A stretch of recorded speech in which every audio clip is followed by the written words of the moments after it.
वह चालाक लड़की क्या अंजुल को मिल पाया उसका लाइफ पार्टनर। रोज की तुलना में अंजुल आज जल्दी उठ गई। आज उसका ऑफिस में पहला दिन है। मास मीडिया स्नातकोत्तर करने के बाद आज अपनी पहली नौकरी पर जाते हुए उसने थोड़ा अधिक परिश्रम किया। अनुपम देहयष्टि में वो किसी से 19 नहीं, सभी उसकी खूबसूरती के दीवाने थे। अपनी प्रखर बुद्धि पर भी पूर्ण विश्वास है। अपने काम में तीव्र तथा चतुर, स्वभाव भी मनमोहक, सबसे जल्दी घुल मिल जाना, अपनी बात को कुशलता पूर्वक कहना और श्रोताओं से अपनी बात मनवा लेना उसकी खूबियों में शामिल है। फिर भी उसने ये सुन रखा है कि first impression is the last impression, तो फिर रिस्क क्यों लिया जाए भले। मचल एडवर्टाइजिंग एजेंसी का माहौल उसे मन मुताबिक लगा। आबो हवा में तनाव था भी और नहीं भी। टीम्स आपस में काम को लेकर खींचातानी में लगी थी, किंतु साथ ही हंसी ठिठोली भी चल रही थी। वातावरण में संगीत की धुन तैर रही थी और ऑफिस की दीवारों पर लोगों ने बेखौफ ग्राफिटी की हुई थी। अंजुल एक बारगी प्रसन्नचित हो उठी।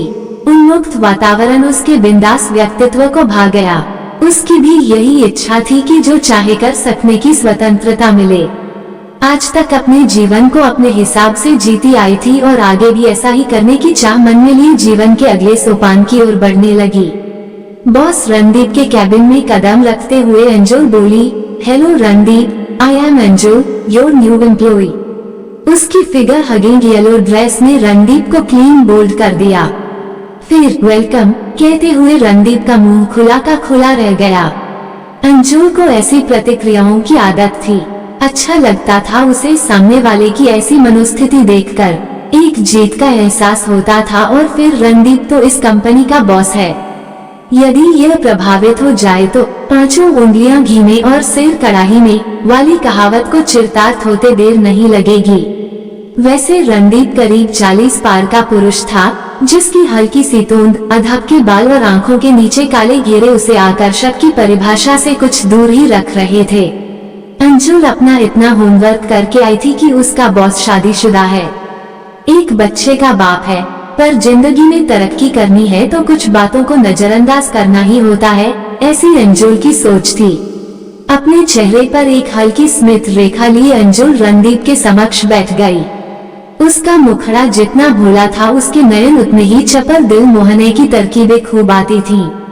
रणदीप लोलुप दृष्टि से उसे ताकते हुए कहने लगा, तुम्हारे आने से इस एजेंसी में और भी बेहतर काम होगा, इस बात का मुझे विश्वास है।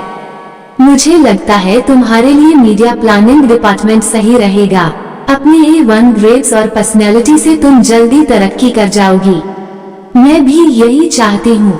अपनी सफलता के लिए आप जैसा कहेंगे मैं वैसा करती जाऊंगी। द्विअर्थी संवाद करने में अंजुल माहिर थी। उसकी आंखों के इशारे को समझाते हुए रणदीप ने उसे एक सरल लड़के के साथ नियुक्त करने का मन बनाया। फिर अपने कैबिन में अर्पित को बुलाकर बोला, सीमेंट कंपनी के नए प्रोजेक्ट में अंजुल तुम्हें असिस्ट करेगी। आज से ये तुम्हारी टीम में होंगी। इस एजेंसी में तुम्हें कितना समय हो गया? अंजुल ने पहला प्रश्न दागा। अर्पित एक सीधा सा लड़का था। बोला, 1 साल। अच्छी जगह है काम सीखने के लिए। काफी अच्छे प्रोजेक्ट्स आते रहते हैं। तुम इससे पहले कहाँ काम करती थी? अर्पित की बात का उत्तर न देते हुए अंजुल ने सीधा काम की ओर रुख किया। मुझे क्या करना होगा? वैसे मैं क्लाइंट सर्विसिंग में माहिर हूँ। मैं चाहती हूँ कि मुझे इस सीमेंट कंपनी और अपनी क्रिएटिव टीम के बीच कोऑर्डिनेशन का काम संभालने दिया जाए। अगले दिन अंजुल ने फिर सबसे पहले रणदीप के कैबिन से शुरुआत की। हाय रणदीप, गुड मॉर्निंग कर उसने पहले दिन सीखे सारे काम का ब्यौरा देते हुए रणदीप से कुछ टिप्स लेने का अभिनय किया और बदले में रणदीप को अपने जलवों का भरपूर रसास्वादन करने दिया।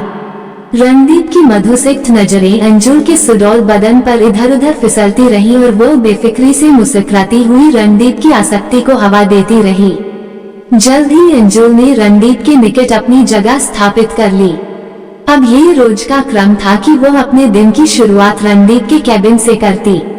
रणदीप भी उसके यौवन की खुमारी में डूबकी लगाता रहता। उस सुबह कॉफी देने के बहाने रणदीप ने अंजुल के हाथ को हौले से छुआ। अंजुल ने इसकी प्रतिक्रिया में अपने ननों को झांका कर ही रखा। वो नहीं चाहती थी कि रणदीप की हिम्मत कुछ ढीली पड़े। फिर काम दिखाने के बहाने वह उठी और रणदीप के निकट जाकर ऐसे खड़ी हो गई कि उसके बाल रणदीप के कंधे पर झालने लगे। इशारों की भाषा दोनों तरफ से बोली जा रही थी। तभी अर्पित बॉस के कैबिन में प्रविष्ट हुआ तो दोनों संभल गए। उफनते दूध में पानी के छींटे लग गए, किंतु अर्पित के शांत प्रतीत होने वाले ननों ने अपनी चतुराई दर्शाते हुए वातावरण को भांप लिया। इस प्रकरण के बाद अर्पित का अंजुल के प्रति रवैया बदल गया। अब तक अंजुल को नई सीखने वाली मानकर अर्पित उसकी हर मुमकिन मदद कर रहा था, परंतु आज के दृश्य के बाद वह समझा गया कि इस मासूम दिखने वाली सूरत के पीछे एक मौकापरस्त लड़की छिपी है। कॉर्पोरेट वर्ल्ड एक मास्करेड पार्टी की तरह हो सकता है, जहां हर कोई अपने चेहरे पर एक मास्क लगाए अपनी असली सच्चाई को ढकते हुए दूसरों के सामने अपनी एक छवि बनाने को आतुर है। आज लंच में अर्पित ने अंजुल को टालते हुए कहा, आज मुझे कुछ काम है, तुम लंच कर लो। वह अंजुल से बहुत निकटता नहीं चाह रहा था। उसकी देखा देखी टीम के अन्य लोगों ने भी अंजुल को टालना आरंभ कर दिया। इससे अंजुल को काम समझाने और करने में दिक्कत आने लगी। जो नई पिच आई है उसमें मैं तुम्हारे साथ चलूं। मुझे पिच प्रेजेंटेशन करना आ जाएगा। अंजुल ने अपनी पूरी कमनीयता का पुट लगाकर अर्पित से कहा। अपने कार्य में दक्ष होते हुए भी उसने अर्पित की ईगो मसाज की। उसका सारा काम हो चुका है, तुम्हें अगली पिच पर ले चलूंगा। आज तुम ऑफिस में दूसरी प्रेजेंटेशन पर काम कर लो। अर्पित ने हर प्रयास करना शुरू कर दिया कि अंजुल केवल ऑफिस में ही व्यस्त रहे। अपने हाथ से 2 पिच के अवसर निकलते ही अंजुल भी अर्पित की चाल समझाने लगी। उफ, बेवकूफ है अर्पित जो मुझे इतना सरलमती समझा रहा है।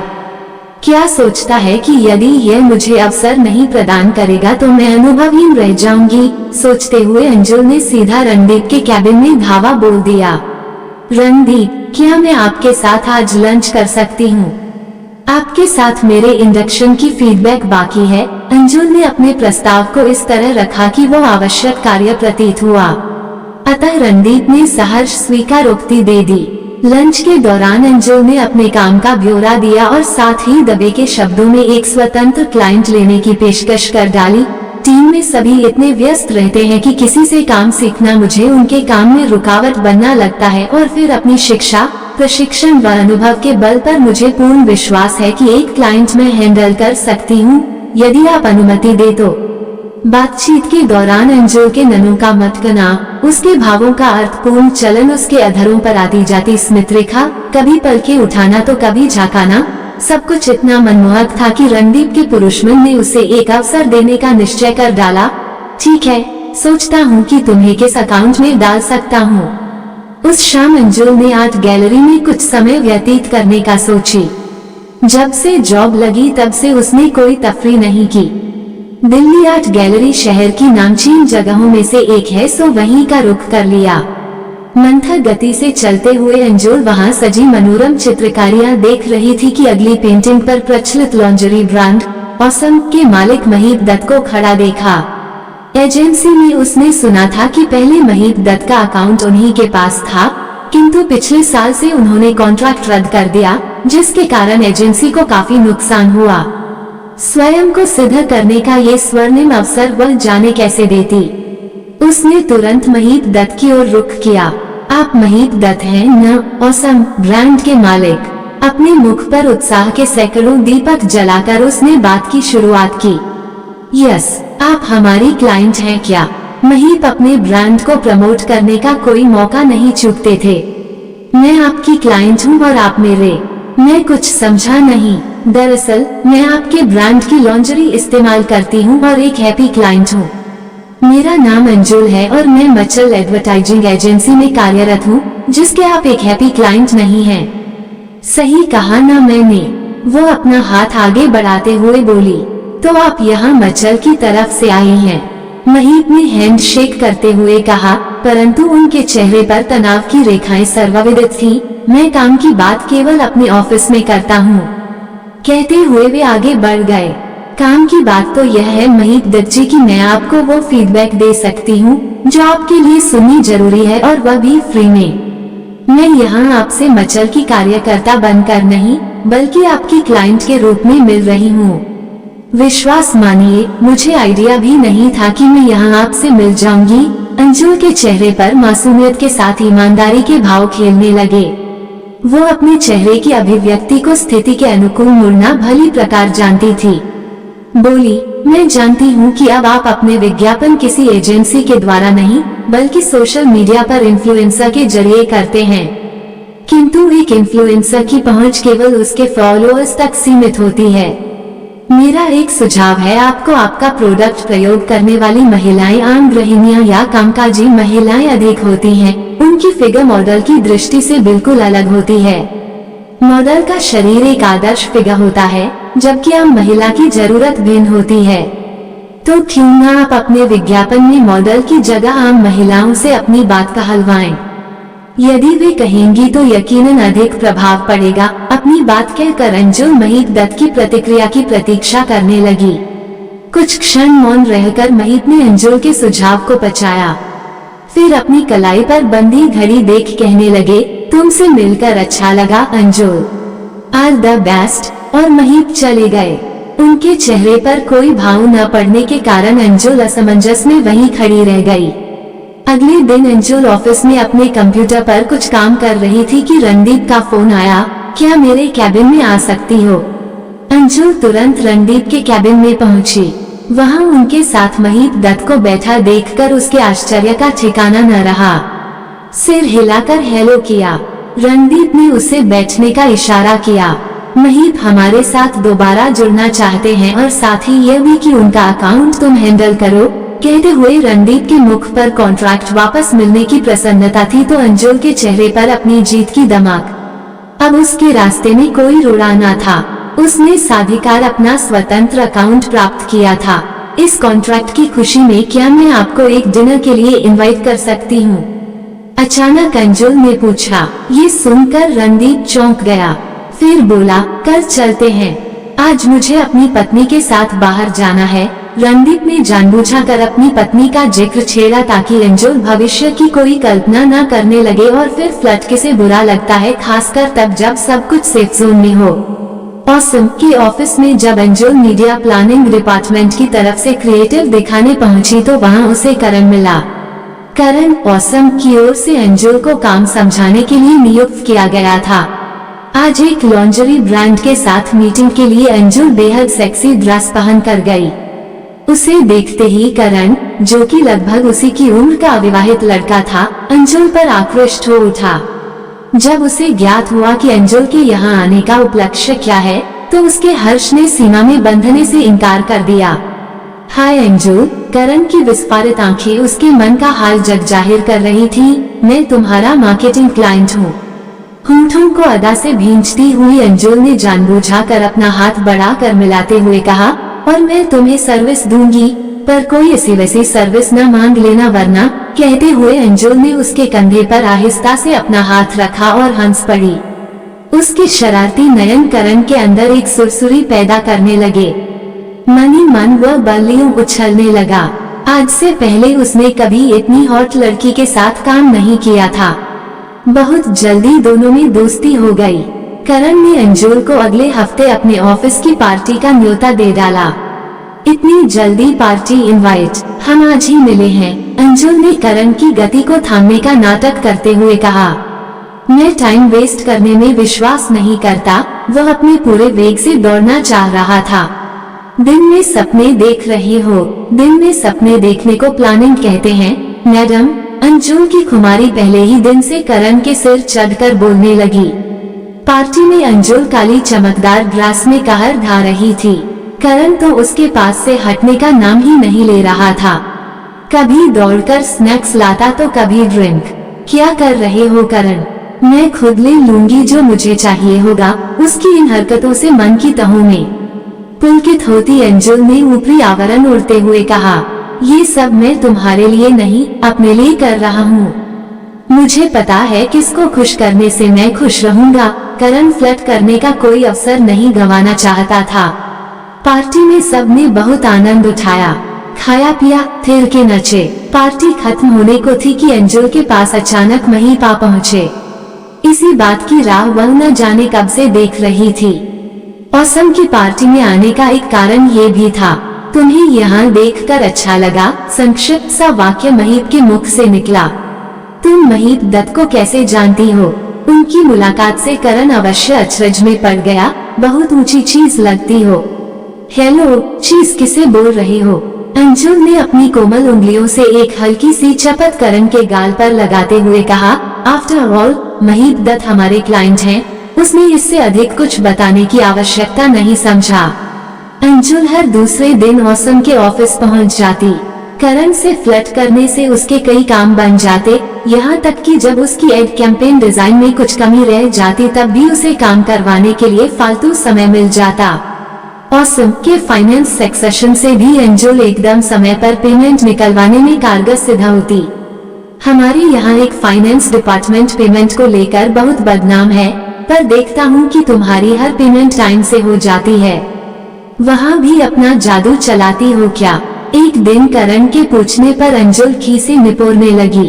अब उसे क्या बताती कि अपनी सेक्सी बॉडी पर मर्दों की लोलुप नजरों को झेलना उसकी कोई मजबूरी नहीं, अपितु कई नफे हैं।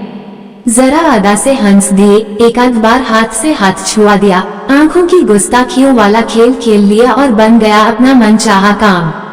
कुछ माह बीतने के बाद इतने दिनों की जान पहचान, हर मुलाकात में फ्लर्ट, दोनों का लगभग एक ही उम्र का होना, ऐसे कारणों की वजह से अंजुल को आशा थी कि संभवतया करण उसके साथ लिव इन में रहने की पेशकश कर सकता है। तभी तो वह हर बार अपने मकान मालिक के खड़ूस होने, अधिक किराया होने, कमरा अच्छा न होने जैसी बातें किया करती। काश मैं किसी के साथ अपना किराया आधा बांट सकती। तुम अपना रूम शेयर करने को तैयार हो? मैं तो कभी भी शेयर न करूं। मुझे अपनी प्राइवेसी बहुत प्यारी है। करण की ऐसी फजूल की बातों से अंजुल का मनोबल गिर जाता। जरा मेरे कैबिन में आना अंजुल, रणदीप ने इंटरकॉम पर कहा।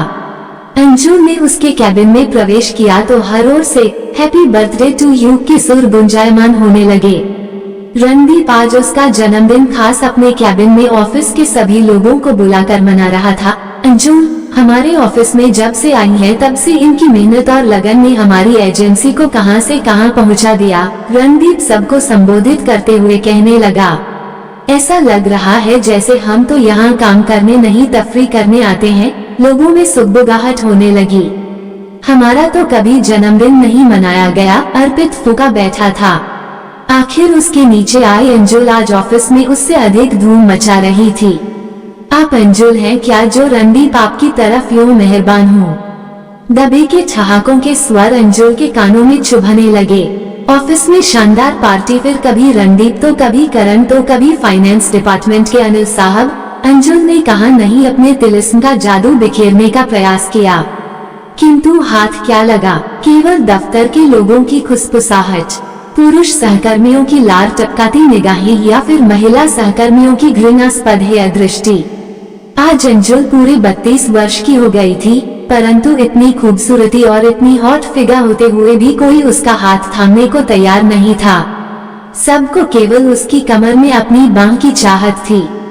व्यग्र मन और निद्राहीन नयन लिए अंजुल कई घंटे बिस्तर पर लेटी अपने कमरे की छत ताकती रही। जब पिछले महीने वह अपना रूटीन चेकअप करवाने डॉक्टर के पास गई थी तब उस लेडी डॉक्टर ने भलमनसाहत में सलाह दी थी कि देखिए अंजुल, स्त्रियों का शरीर एक जैविक घड़ी के हिसाब से चलता है। माँ और बच्चे की अच्छी सेहत के लिए 30 वर्ष की आयु से पहले बच्चा हो जाए तो सर्वोत्तम रहता है, किंतु 35 वर्ष से देर करना श्रेयस्कर नहीं रहता। आपकी बायोलॉजिकल क्लॉक चल रही है, आपको सेटल होने के बारे में सोचना चाहिए। इन विचारों में घिरी अंजुल के कानों में घड़ी की टिक टिक का शोर बजने लगा। व्याकुलता से उसने तकिए से अपने कान ढांक लिए। अगले दिन अंजुल ने ऑफिस में एक नए प्रोजेक्ट की पिच के बारे में सुना तो रणदीप से उसे मांगने पहुंच गई। परंतु ये प्रोजेक्ट मुंबई में है और तुम दिल्ली का ऑसम अकाउंट हैंडल कर रही हो। रणदीप के सुरों में हिचकिचाहट थी। सो व्हाट रणदीप, मैं दोनों को हैंडल कर सकती हूँ। मुंबई में भी तो हमारा एक ऑफिस है, मैं वहाँ विजिट करती रहूंगी और ऑसम तो जाती ही रहती हूँ। अंजुल ने रणदीप को अपनी बात मानने हेतु राजी कर लिया। मुंबई पहुंचकर अंजुल ऑफिस के गेस्ट हाउस में ठहरी। कमरा एकदम साधारण था, किंतु उसके यहाँ आने का लक्ष्य कुछ और था। अंजुल डरने लगी थी कि कहीं ऐसा न हो जाए कि उसके हाथों से उसकी उम्र तेजी से रेत की मानंद फिसल जाए और वह खाली हथेलियों को मलती रह जाए। अपनी सेक्सी बॉडी की बदौलत उसने कई अवसर पाए थे, जिन्हें उसने अपनी बुद्धि व चपलता के बलबूते बखूबी भुनाया था। उसका अनुमान रहा था कि इसी आकर्षण के कारण उसे अपना जीवन साथी मिल जाएगा, परंतु अब बढ़ती उम्र ने उसे डरा दिया था। हो सकता है करण बात आगे बढ़ाए, मगर अभी तक उसने ऐसा कोई इशारा नहीं दिया, केवल फ्लर्ट करता रहता है। इसलिए समय रहते उसे अपने लिए एक जीवन साथी तो खोजना ही पड़ेगा। मुंबई में 2 दफ्तरों में जाकर हो सकता है उसे अपने ऑफिस या फिर क्लाइंट ऑफिस में कोई मिल जाए। जब अंजुल मुंबई में क्लाइंट के ऑफिस पहुंची तो उसे एक लड़के से मिलवाया गया। लड़का बेहद खूबसूरत लगा। उसे देखकर अंजुल के मन में सुनहरे ख्वाब सजने लगे। माय नेम इज ऋषि, मैं इस ऑफिस की तरफ से आपका कांटेक्ट पॉइंट रहूंगा। ऋषि ने अपना परिचय दिया। आपका नाम, आपका व्यक्तित्व, सब कुछ शानदार है। आपसे मिलकर बेहद प्रसन्नता हुई। अंजुल ने अपने दिल में उठ रही हिलोरों को बाहर बहने से बिल्कुल नहीं रोका। उसकी बात सुनकर ऋषि हौले से हंस पड़ा। काम पर अपनी पकड़ से अंजुल ने उसे पहली ही मीटिंग में प्रभावित कर दिया। फिर लंच के समय ऋषि ने अंजुल से पूछा कि ऑफिस की तरफ से उसके लिए क्या मंगवाया जाए। कुछ भी चलेगा, बस साथ में आपकी कंपनी जरूर चाहिए। अंजुल अब समय बर्बाद नहीं करना चाहती थी। पहले ही दिन से दोनों में अच्छी मित्रता हो गई। अपने बचपन, शिक्षा, करियर, परिवार संबंधी काफी बातें साझा करने के बाद दोनों ने शाम को एक दूसरे से विदा ली। गेस्ट हाउस लौटकर अंजुल ने कपड़े बदले और निकल गई गेटवे ऑफ इंडिया की सैर करने। कल ऋषि से कहूंगी कि मुंबई की सैर करवाए, वह सोचने लगी। आज इसलिए नहीं कहा कि कहीं वह डेस्परेट न लगे। सुबह जो कमरा उसे बहुत साधारण लगा था, अब वही उसे उजले सपनों ने घेर लिया। अगले दिन क्लाइंट ऑफिस जाते हुए रास्ते में करण का फोन आया। हाय जानेमन, कैसा लग रहा है मुंबई? फर्स्ट क्लास, शहर भी और यहाँ के लोग भी, अंजुल ने चाहकर उत्तर दिया। आपको ये कहानी कैसी लगी हमें कमेंट कर जरूर बताएं। इसी तरह की अच्छी कहानियाँ आप यहाँ पर पढ़ सकते हैं। यहाँ उपस्थित शिक्षाप्रद कहानियाँ आपका मनोरंजन करने के साथ दिशा भी देंगी। तो बने रहिए हमारे साथ और हमारे प्रयास को सफल बनाएं।